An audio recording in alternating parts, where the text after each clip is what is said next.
Shepard did everything right. More than we could have hoped for. Commander Shepard uncovered the truth.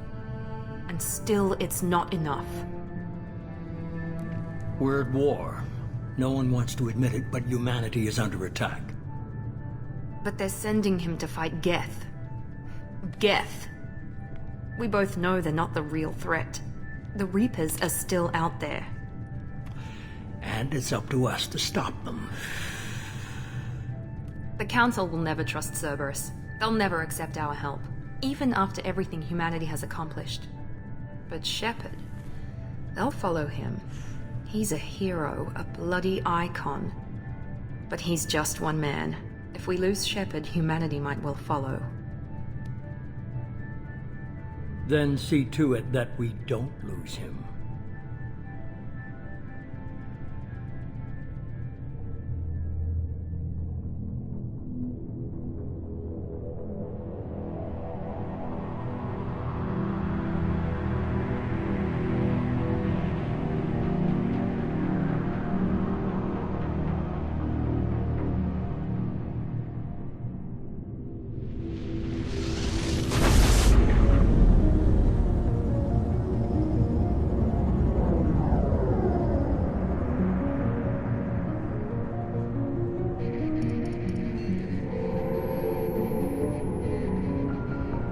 Disengaging FTL drives.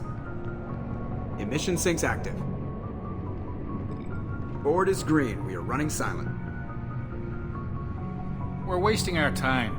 4 days searching up and down this sector, and we haven't found any sign of Geth activity. 3 ships went missing here in the past month. Something happened to them. My money's on slavers. The Terminus system is crawling with them. Picking up something on the long-range scanner. Unidentified vessel. Looks like a cruiser. Doesn't match any known signatures. Cruiser is changing course. Now on intercept trajectory. Can't be. Stealth systems are engaged. There's no way a Geth ship could possibly... It's not the Geth. Brace for evasive maneuvers!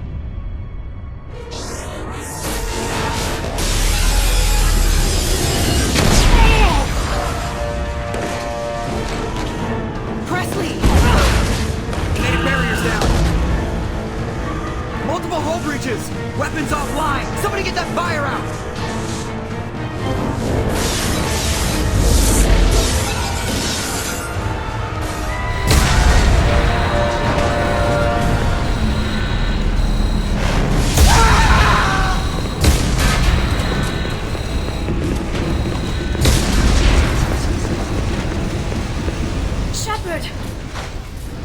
Distress beacon is ready for launch. Will the Alliance get here in time?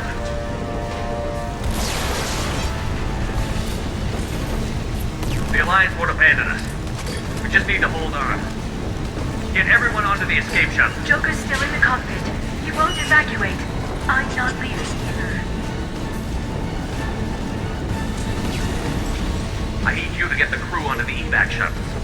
I'll take care of Joker. Shepard! Liara, go. Now.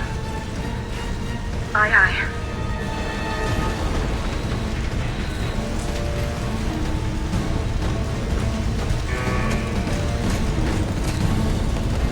Everybody in! Go, go, go!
on, Joker. We have to get out of here. No, I won't abandon the Normandy! I can still save her! The Normandy's lost. Going down with the ship won't change that. Yeah, okay. Help me up. They're coming around for another attack!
Just another routine mission.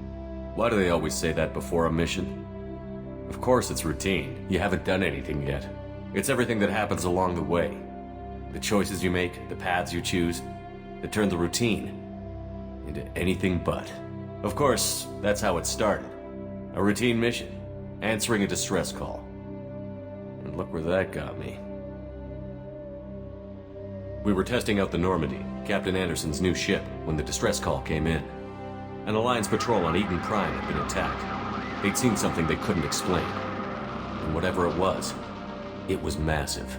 I hit the ground with my lieutenant, Kaidan Olenko. A good kid, loyal, by the book, with a talent for biotics. We came across the lone survivor of the patrol, Gunnery Chief Ashley Williams. A soldier to the core. Tough, disciplined, ready to take on whatever came her way.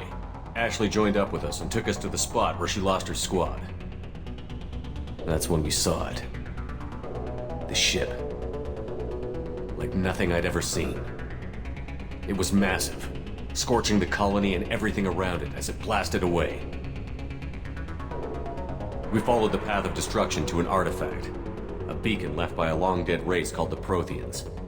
The colony had dug it up, and whoever attacked them had tried to take it. Chief Williams made the mistake of getting too close.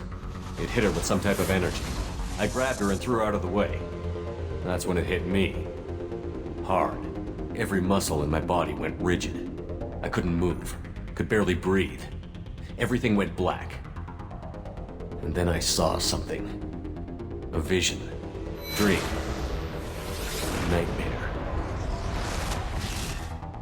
By the time I woke up, we were halfway to the Citadel on our way to meet the Council. I was expected to explain what I'd seen. Anderson came along. So did Adina, our political representative on the Citadel. With those two heavyweights, it seemed reasonable we could persuade the Council that the ship we'd seen was a potential threat, as was the individual behind the attacks. The main suspect for the Eden Prime massacre was a Turian Spectre named Saren. He'd been seen by one of the survivors from the colony at Eden Prime, and there was some evidence to suggest that the ship was connected to Saren. But even Adina's pointed accusations weren't enough to convince the Council. They just couldn't believe one of their chosen elite Spectres could be guilty of something like that. They needed proof, which meant I needed proof. Fortunately, I wasn't alone in my search. Garrus, another Turian, wanted to help. A top agent for Citadel Security. Despite orders from his superiors that he shouldn't get involved, he told me he was suspicious of Saren, and he had some useful leads. More importantly, he was willing to share them. That led me to Rex, the biggest, nastiest looking Krogan bounty hunter I'd ever seen. He turned out to be more than just a brute. It was his intel that led to a fugitive with incriminating evidence on Saren. The fugitive turned out to be an energetic little Quarian named Tali. A tech expert with a knack for hacking, she'd procured some information on Saren. Evidence that proved Saren was dirty. Tali's evidence proved that Saren was responsible for the massacre on Eden Prime, and that the immense warship we'd spotted was in fact Saren's flagship. But it went much further. Saren was trying to find a way to bring back a race of sentient machines from dark space. Machines allegedly responsible for cleansing the galaxy of all organic life. These Reapers were blamed for wiping out all life 50,000 years ago, including the Protheans, then disappearing back through the mass relays to dark space, leaving no trace they'd ever been. That explained why Saren was in, and it made some sense out of my visions. But not much else. We couldn't convince the Council that the Reapers were a threat, but they agreed Saren had to be stopped. They stripped him of his Spectre status and gave me the honor of becoming the first human Spectre. My first task? Bring down Saren. Anderson decided to stay behind, giving up his ship, the Normandy. He told me I would need it more than he would. He also pointed me in a direction. Liara, a Prothean expert, adept in biotics, and maybe most importantly, daughter of Benezia, Saren's top lieutenant. And like most Asari, as beautiful as she is intelligent, and born with a unique ability to meld with other species. Liara was able to help me decipher some of the vision the beacon had given me. Nothing concrete, but it gave me some clues. And a new appreciation for the Asari. Her technique for accessing my unexpected, but not at all unpleasant.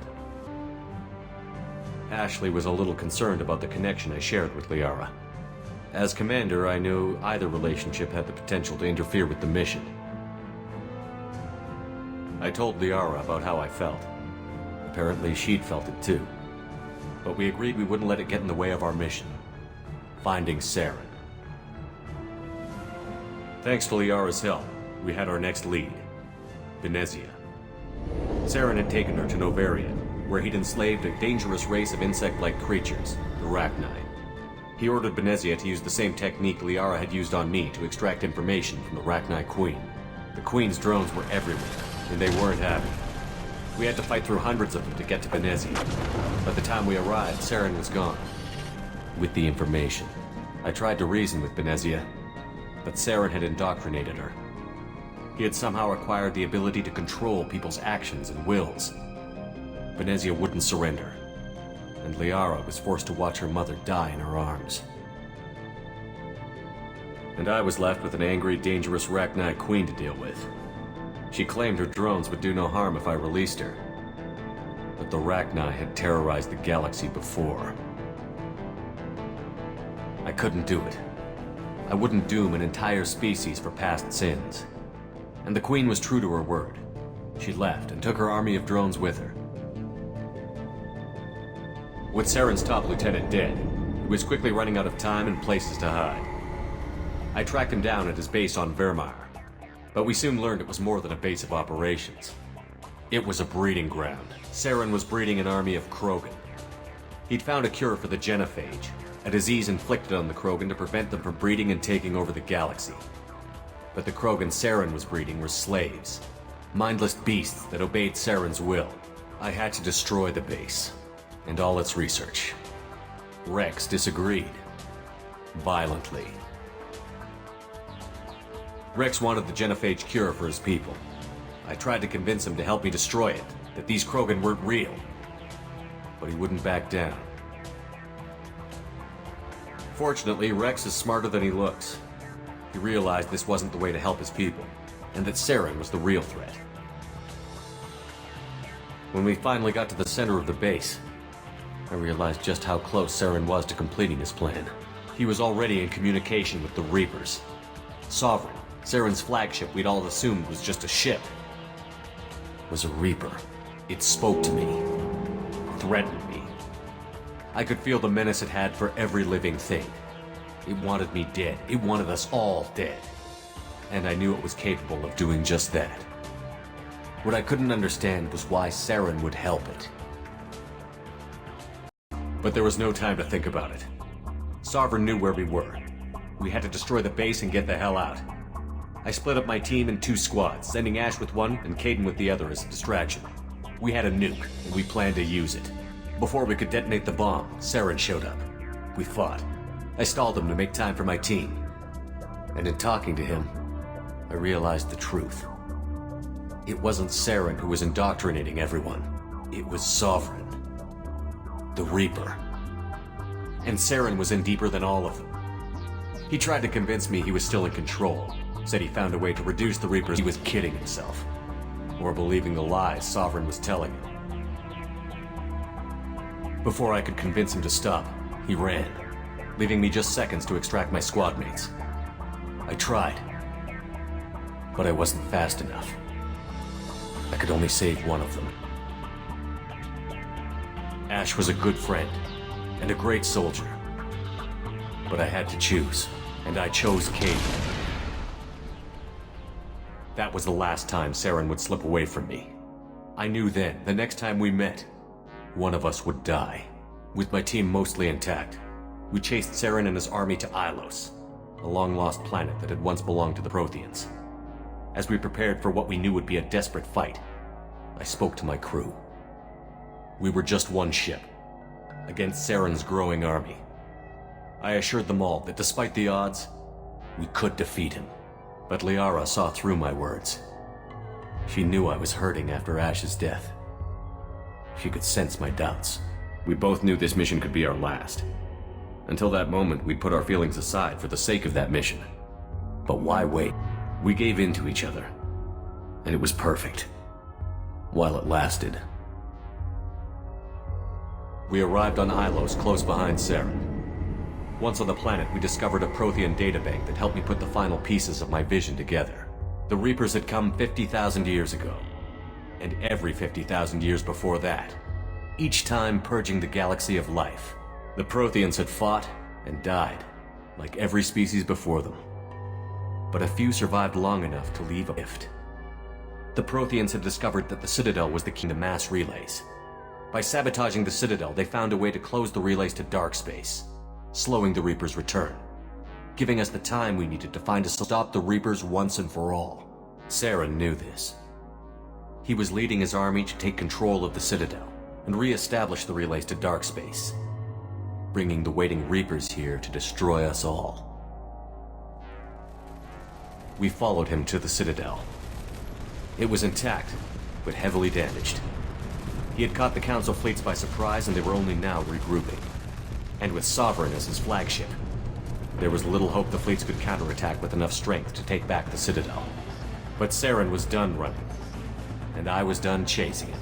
As the Alliance and Citadel fleets battled Saren's army outside, Turian bastard in the Citadel tower and confronted him. He died believing that the Reapers would save him. As I fought to regain control of the Citadel, the Council's flagship, the Destiny Ascension, fell under attack. Despite Saren's death, Sovereign and Saren's army continued to fight. The Council was aboard the Destiny Ascension, and they were requesting assistance. But I knew in order to help them, I would have to put our Human Alliance fleet in jeopardy.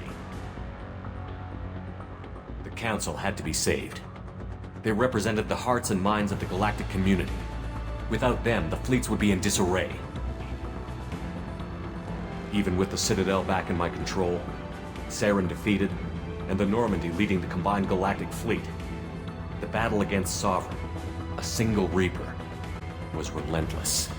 It took the combined fleets of humanity and the other races, but in the end, Sovereign fell. But the costs were immense. While humanity's efforts in the war earned us our first seat on the Council, it was a hollow victory. The Reapers were still out there. I knew the fight was far from over, but as the one who'd led the fight against Saren, I was given new responsibilities. The choice of humanity's first counselor was left for me to decide. On the one hand, Udina, The lifetime politician. Ruthless and ambitious, he would easily navigate the political landmines that would soon be put in front of him. The other choice, Captain Anderson, the career soldier. Tough but fair, but a friend, and someone I could trust. Both great leaders in their own right. Anderson didn't want the job, which was a sure sign he'd be perfect for it. No ambition to get in the way. The war was over. The threat had passed. In time, the Council would rebuild itself. The Citadel could be repaired. Even the pain of lost friends would fade. But none of that mattered if the Reapers were still out there. And if they were all as powerful as Sovereign, we had to find a way to stop them. I had to find a way. I gathered my crew, took my ship, and went in search of answers. Officially, the Council would only say I was assigned to cleanup duty, rooting out any remnants of Saren's army. Just another routine mission.